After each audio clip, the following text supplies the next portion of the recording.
हरिराम चाचा जल्दी से बाहर आओ।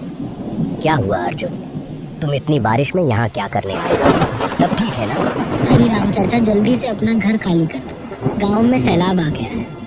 किसी सुरक्षित जगह चले जाओ। सब लोग गांव छोड़कर जा चुके हैं, बस हम ही रह गए हैं। जल्दी से अपना घर खाली कर दो। इतना कहकर अर्जुन वहाँ से चला गया और हरिराम चाचा ने अपने बेटे और बहू से कहा, बेटा मोहन, जल्दी से अपना जरूरी सामान ले लो। गांव में बहुत बड़ा सैलाब आ गया है, जिसके बारे में अभी अभी अर्जुन बताकर गया है। हालात बहुत खराब होते जा रहे हैं, हमें तुरंत यहाँ से निकलना होगा। किसी सुरक्षित जगह जाना जरूरी है। ठीक है पिताजी, मैं और राधा अपना जरूरी सामान निकाल लेते हैं। आप राजू को अपने साथ लेकर जल्दी से बाहर चले जाइए, हम भी तुरंत आपके पीछे आ जाएंगे। चिंता मत कीजिए, हमें ज्यादा देर नहीं लगेगी, बस 2 मिनट में चलते हैं। ठीक है बेटा, मैं राजू को लेकर बाहर जा रहा हूँ। तुम और राधा जल्दी से अपना जरूरी सामान ले लो और बाहर आ जाओ, ताकि हम सब मिलकर किसी सुरक्षित जगह जा सके। ज्यादा देर मत लगाना, समय बहुत कम है। इतना कहकर हरिराम राजू को अपने साथ लेकर घर से बाहर चले गए। लेकिन किस्मत को कुछ और ही मंजूर था। सैलाब पहले से भी ज्यादा तेज हो चुका था, जिसकी वजह से मोहन और राधा घर से बाहर नहीं निकल सके। वे दोनों सैलाब के साथ ही बह गए। एक पल की देरी ने सब कुछ बदल कर रख दिया।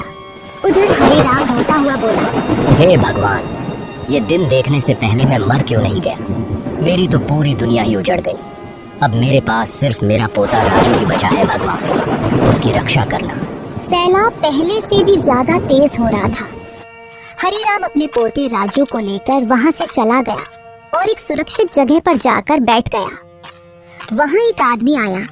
उसने हरिराम से कहा, चाचा क्या हुआ, आप इतने परेशान क्यों हो? आपका चेहरा उतरा हुआ लग रहा है, सब ठीक तो है ना? बेटा, मैं तुझे क्या बताऊं, हमारे गांव में सैलाब आया था। ऐसा सैलाब कि सब कुछ बहा ले गया। मेरा बेटा और बहू दोनों सैलाब में बह गए। हमारा घर भी बर्बाद हो गया। अब मेरे पास कोई ठिकाना नहीं बचा जहां मैं अपने पोते को रख सकूं। मेरे पोते ने और मैंने सुबह से कुछ खाया भी नहीं है। चाचा आप इसकी चिंता मत करो, पास के गांव में एक स्कूल है जहां सरकार के लोगों ने उन सभी के लिए ठहरने का इंतजाम किया है जिनके गांव में सैलाब आया था। वहां खाने पीने की भी पूरी व्यवस्था है। चाचा आप अपने पोते को लेकर वहीं चले जाइए। जब तक आपके गांव से सैलाब नहीं उतरता, आप वहां आराम से रह सकते हो। वहां और भी लोग हैं, आपको अकेलापन महसूस नहीं होगा। बेटा, ये तो बहुत अच्छा हुआ जो तुमने मुझे बता दिया, वरना मैं और मेरा पोता यहीं भूखे मर जाते। कोई बात नहीं चाचा, आप जल्दी से वहां चले जाओ और जब तक गांव से सैलाब नहीं उतरता तब तक वहीं पर समय बिताओ। वहां आपको आराम भी मिलेगा और पोते को भूखा भी नहीं रहना पड़ेगा। ठीक है बेटा, मैं अभी चला जाता हूँ। फिर हरिराम अपने पोते को लेकर वहां की ओर चल पड़ा। थोड़ी देर चलने के बाद जब वह वहां पहुंचा तो उसने देखा कि एक पुलिस वाला खड़ा है।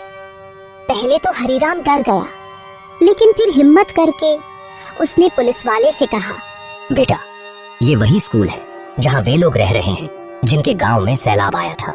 हाँ चाचा, ये वही स्कूल है जिसकी आप बात कर रहे हो, लेकिन आप क्यों पूछ रहे हो और आप यहाँ क्या कर रहे हो?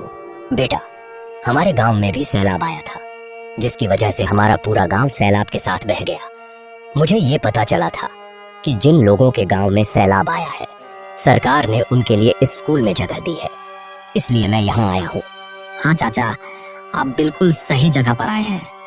यहाँ वही लोग रह रहे हैं जिनके गांव में सैलाब आया था। आप भी यहाँ रह सकते हैं। अब आप अंदर चले जाइए, वहाँ आपको आपका कमरा दिखा दिया जाएगा। फिर हरिराम स्कूल के अंदर चला गया। वहां उसे एक आदमी मिला। उस आदमी ने हरिराम को उसका कमरा दिखाया।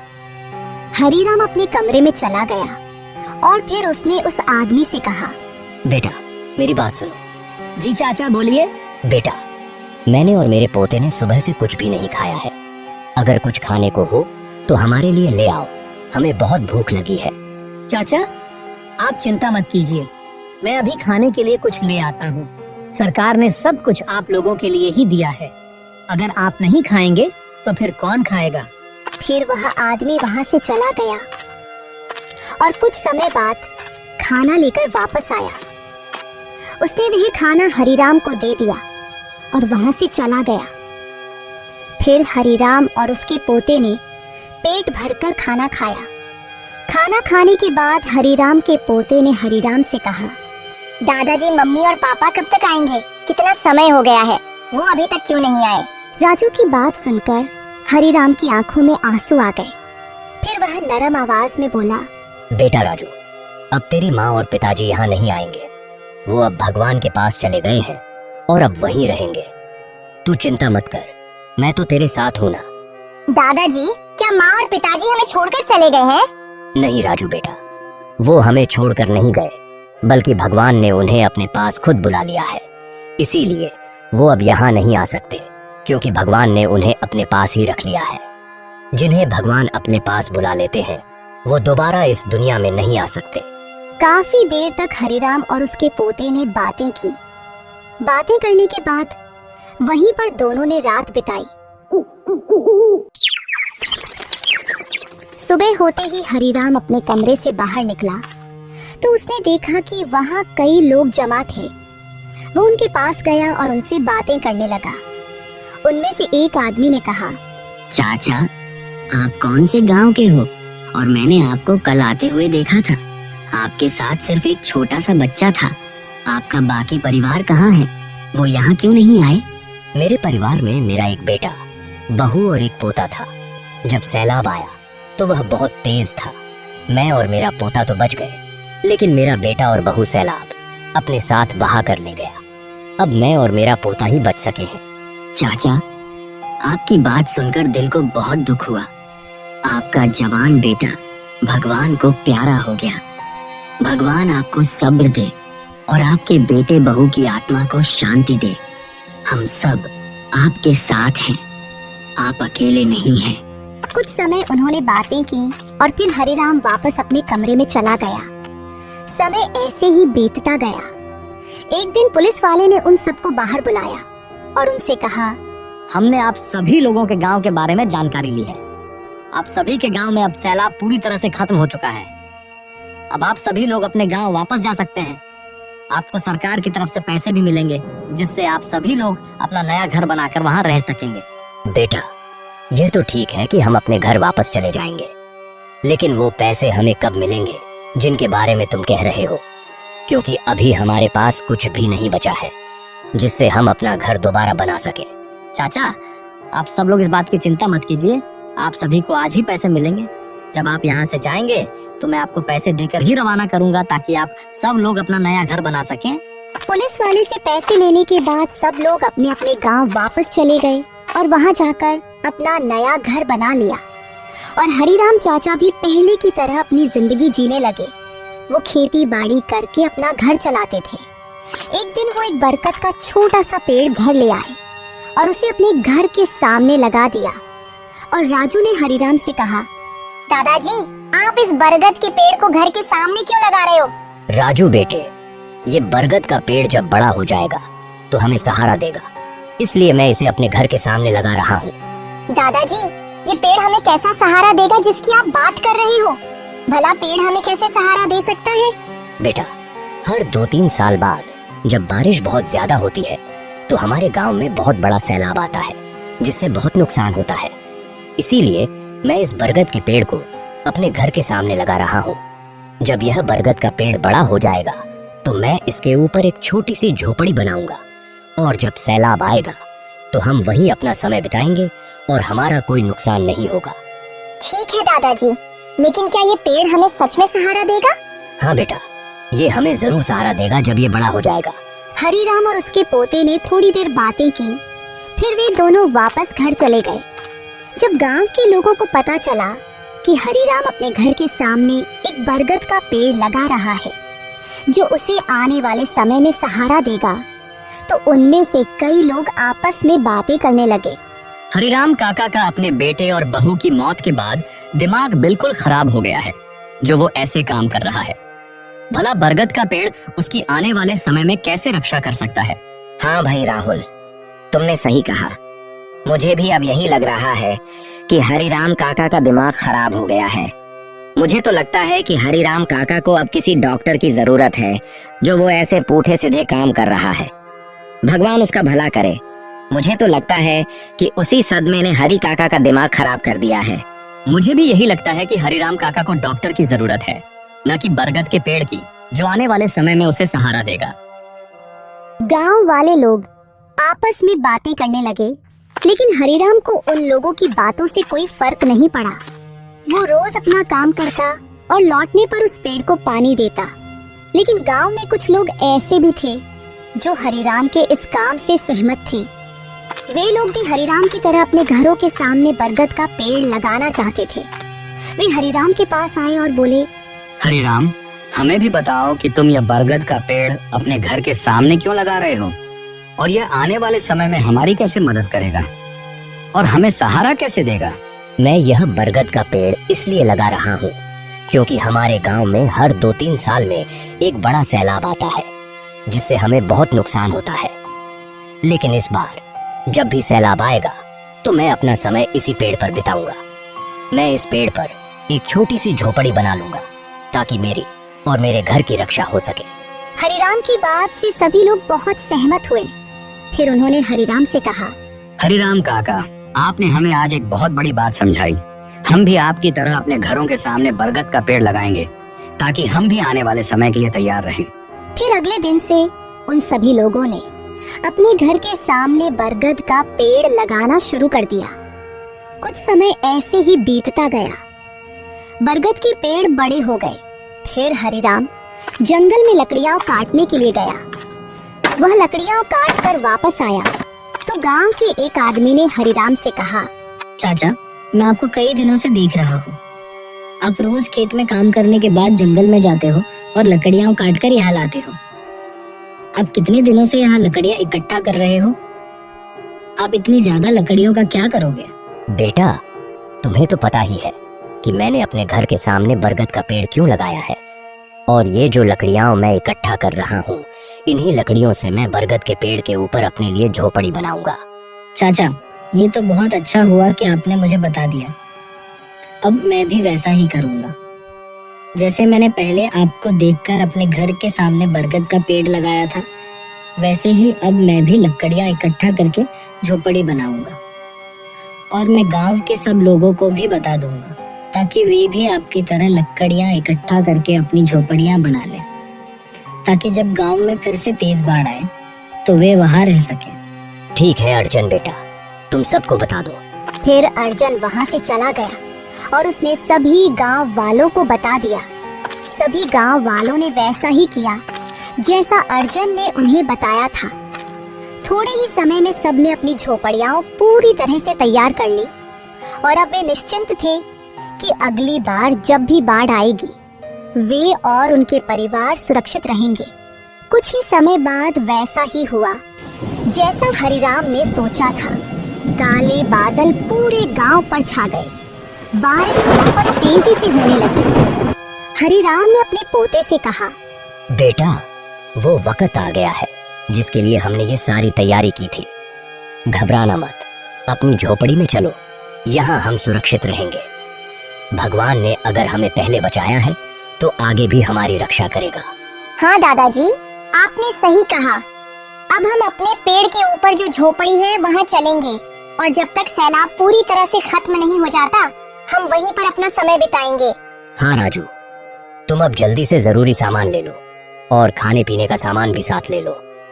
अब जब तक सैलाब पूरी तरह से खत्म नहीं हो जाता हम वहीं रहेंगे और खाना पीना भी वहीं करेंगे। फिर हरिराम और उसके पोते ने अपना सारा जरूरी सामान लिया और अपनी नई झोपड़ी में चले गए। वहाँ अर्जुन भी आ गया। अर्जुन ने हरिराम से कहा, चाचा, मैं भी तैयार हूँ। मैंने भी अपने घर वालों के साथ झोपड़ी में जगह बना ली है। आपकी बात मानकर हम सबने पहले से ही तैयारी कर ली थी। अब हमें किसी बात का डर नहीं है। हाँ अर्जुन, ये तो बहुत अच्छा हुआ कि तुमने पहले ही पूरी तैयारी कर ली। लेकिन अब तुम एक काम और करो। जो लोग अभी तक अपना सामान अपनी झोपड़ियों में नहीं ले गए, तुम उन्हें जल्दी से जाकर बता दो कि वे अपना सामान तुरंत झोपड़ी में ले जाएं और वहीं रहें, क्योंकि सैलाब कभी भी आ सकता है। ठीक है चाचा, मैं अभी जाकर सबको बता देता हूँ। फिर अर्जुन वहां से चला गया और जाकर सभी गांव वालों को बता दिया। फिर सभी गांव वालों ने अपना सारा सामान झोपड़ियों में रखा और खुद भी झोपड़ियों में चले गए। फिर से सैलाब पहले की तरह बहुत तेज आया, लेकिन इस बार सब बच गए, किसी को कोई नुकसान नहीं हुआ। जब सैलाब पूरी तरह से खत्म हो गया तो सरकार के लोग फिर से उस गांव में आए। अरे ये क्या, यहाँ तो लगता है सैलाब बहुत तेज आया था, इसीलिए यहाँ कोई घर नहीं बचा, सिर्फ ये बरगद के पेड़ ही खड़े हैं। और ये इतने सारे बरगद के पेड़ किसने लगाए हैं, और इनके ऊपर ये झोपड़ियाँ कैसे बनी हैं? सर जी, मुझे तो लगता है कि ये सभी लोग उन पेड़ों के ऊपर बनी झोपड़ियों में ही रह रहे हैं। अच्छा, तुम अभी जाओ और उन सब लोगों को बुलाकर मेरे पास लेकर आओ। फिर उस पुलिस वाले ने, जिसे सरकार ने भेजा था, उन सभी लोगों को बुलाने के लिए एक आदमी को भेजा। फिर वह आदमी सभी गांव वालों को बुलाकर ले आया।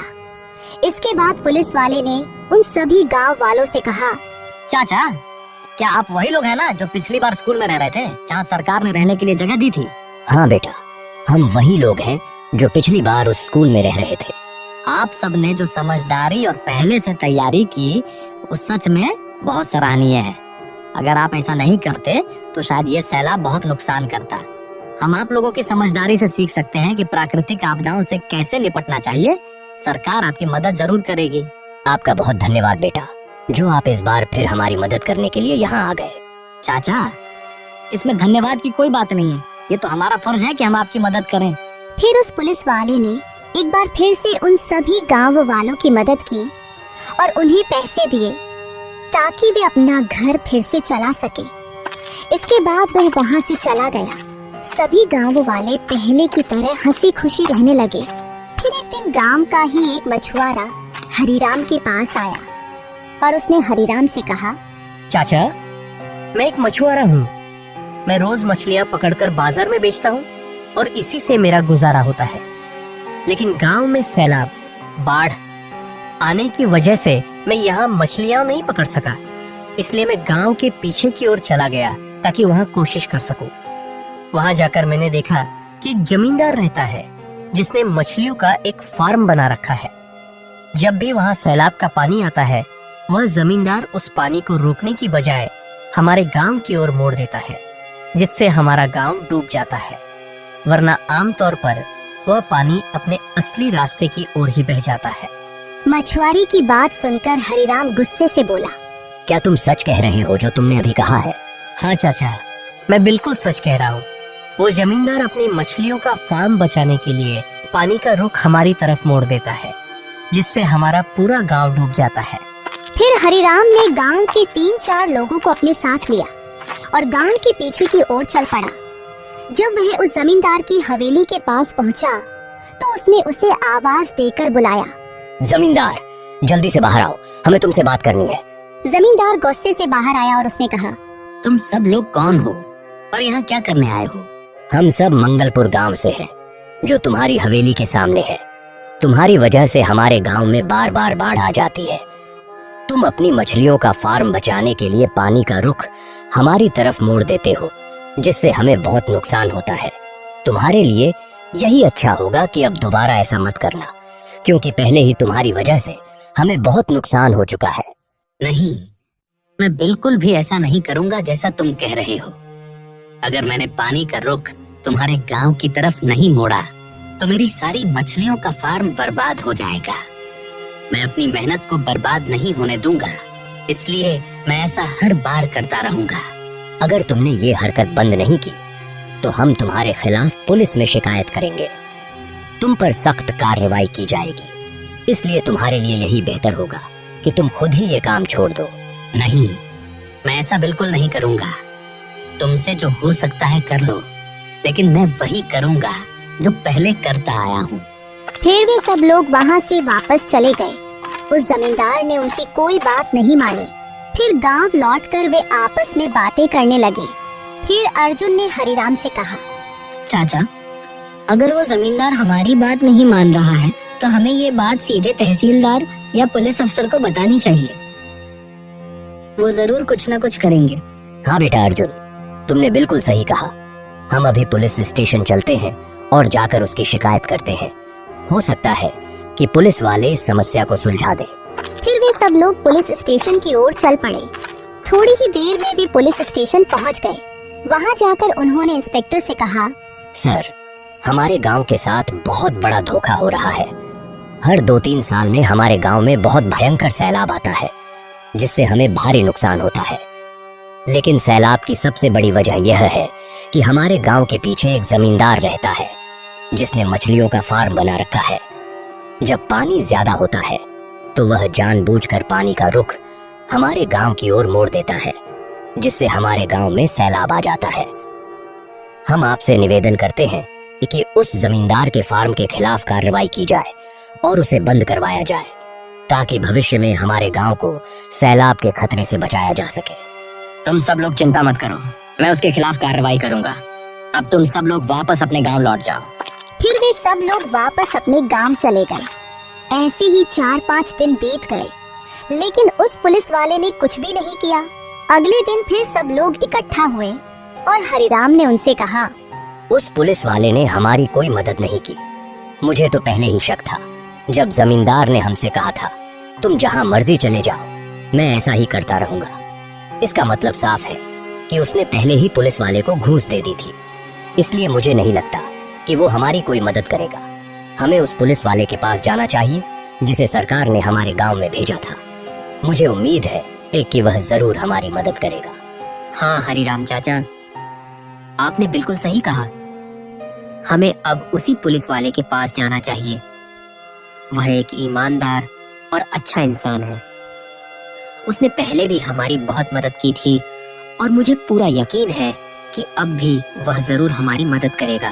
फिर वे सब लोग उसी पुलिस वाले के पास गए जिसे सरकार ने उनके गांव में भेजा था। उन्होंने जाकर पूरी बात विस्तार से बताई।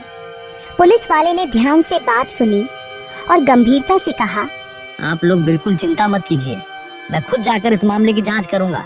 अगर वह जमींदार सच में दोषी पाया गया तो उसके खिलाफ सख्त कार्रवाई की जाएगी। किसी को भी अपनी ताकत या पैसे के जरिए दूसरों को नुकसान पहुंचाने का हक नहीं है। हाँ बेटा, अब तुम ही हो जो हमें इंसाफ दिला सकते हो। हमें तुम पर पूरा भरोसा है। चाचा, आप बिल्कुल चिंता मत कीजिए, मैं आपको इंसाफ दिलवाऊंगा। अब आप सब लोग अपने गांव वापस चले जाइए। मैं कल आऊंगा और पूरी जांच करूंगा। अगर जमींदार दोषी पाया गया तो मैं उसे सजा दिलवाऊंगा और जैसा आपने बताया है उसका मछलियों का फार्म भी बंद करवा दूंगा। आपको इस बात की बिल्कुल भी चिंता करने की जरूरत नहीं है। फिर वो सभी लोग वापस अपने गांव चल पड़े। अगली ही सुबह वो पुलिस वाला मंगलपुर गांव आ गया और हरिराम चाचा को अपने साथ लेकर उसी हवेली की ओर चल पड़ा। वहां जाकर उसने पूरी जांच पड़ताल की और फिर हरिराम चाचा से कहा, चाचा, आपकी बात बिल्कुल सही निकली। मैंने पूरी तहकीकात कर ली है और जमींदार वाकई में दोषी है। वो अपनी मछलियों के फार्म को बचाने के लिए जानबूझकर पानी का रुख आपके गांव की तरफ मोड़ देता है। अब मैं तुरंत उसके खिलाफ कार्रवाई करूंगा। उसका मछलियों का फार्म बंद किया जाएगा और उसे कानून के तहत सजा भी दी जाएगी। आप सबको अब चिंता करने की कोई जरूरत नहीं है, इंसाफ जरूर होगा। हाँ बेटा, अब तू ही हमारी मदद कर सकता है। फिर वह पुलिस वाला वापस आ गया और उसने हरिराम को मंगलपुर गांव में छोड़ दिया और खुद लौट गया। फिर उसने 2-3 दिनों के अंदर वे मछलियों का फार्म पूरी तरह से खत्म करवा दिया, जिससे मंगलपुर गांव की समस्या पूरी तरह हल हो गई। अब सब लोग पहले की तरह हंसी खुशी बिना किसी डर के अपनी जिंदगी जीने लगे। दोस्तों, एक अच्छी कहानी बनाने में हमें बहुत मेहनत लगती है। अगर आपको हमारी कहानी पसंद आई हो तो कृपया वीडियो को लाइक करें, एक प्यारा सा कमेंट करें और हमारे चैनल को सब्सक्राइब करना न भूलें।